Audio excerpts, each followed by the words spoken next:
Señor mes? Paquico bozo ta grita, Señor, Señor, sin así lo que me visa. Lucas capítulo 6 versículo 46. Jesús ta Señor solamente de sunan que obedece. El apóstol Paulo ta explica de siguiente manera. Bozo sato que es un entrega su mes como cativo na un gene, tabira su cativo de verde y tin que obedece. Y ese ta sucede tanto ora bota cativo de pica, lo que ta hibabo na morto, como ora bo obedece Dios, lo que ta pone que Dios ta aceptabo como justo. Romanos capítulo 6 versículo 16. Bota convertir en servidor de eso que bota ofrece para servir.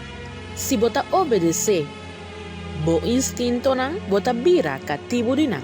Si bo obedece en miedo, bota bira cativo de miedo. Lo que ta trata Dios, sea bota obedecer o bota desobedecer.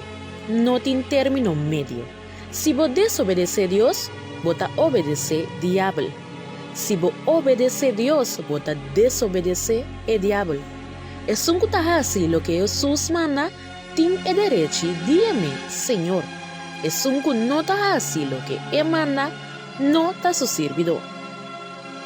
Ta servidor de la lombriz y pa extensión, servidor de Satanás.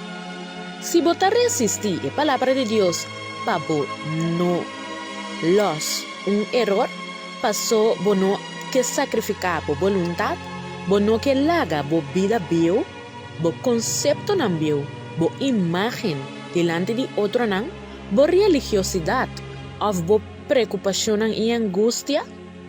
A ver, bo tiene oportunidad de hacer elección correcto, para Jesús sea verdaderamente bo Señor. Sea consciente, bo palabra nan, mister, cubo actitud nan. Si bo te llama Jesús Señor, bo mister así lo que visa.